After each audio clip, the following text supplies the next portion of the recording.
Hi cherry. ఏంటి చేతులు అది? అవునా, అలా వర్క్ చేస్తుంది.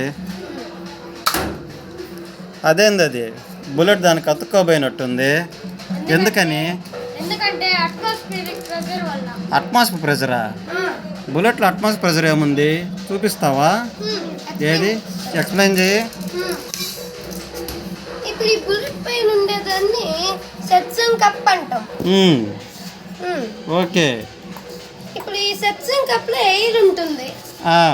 ఇప్పుడు ఏదైనా స్మూత్ సర్ఫేస్ ని గట్టిగా హిట్ చేసినప్పుడు ఆ ఎయిర్ అంతా బయటకు వెళ్ళిపోయి ఒక పాజిటివ్ వాక్యూమ్ క్రియేట్ అవుతుంది. ఓకే, ఆ సక్షన్ కప్ లో వాక్యూమ్ క్రియేట్ అవుతుంది. అక్కడ ప్రెషర్ లేకపోవడంతో బయట అట్మాస్ఫియర్ ప్రెషర్ వల్ల స్టిక్ అయిపోతుంది. సో ఆ కప్పులోంచి గాలి బయటకు వచ్చేస్తుంది. సక్షన్ కప్పులోంచి బయట అట్మాస్ఫియర్ ప్రెజర్ ఏమో బయట నుంచి ఎక్కువగా ప్రెజర్ చేసి దాన్ని స్టిక్ చేస్తుంది. ఓకే, మరి అట్మాస్ఫియర్ ప్రెజర్ ఎంత ఉంటుంది? అట్మాస్ఫియర్ ప్రెషర్ అనేది 1 బార్ ఉంటుంది.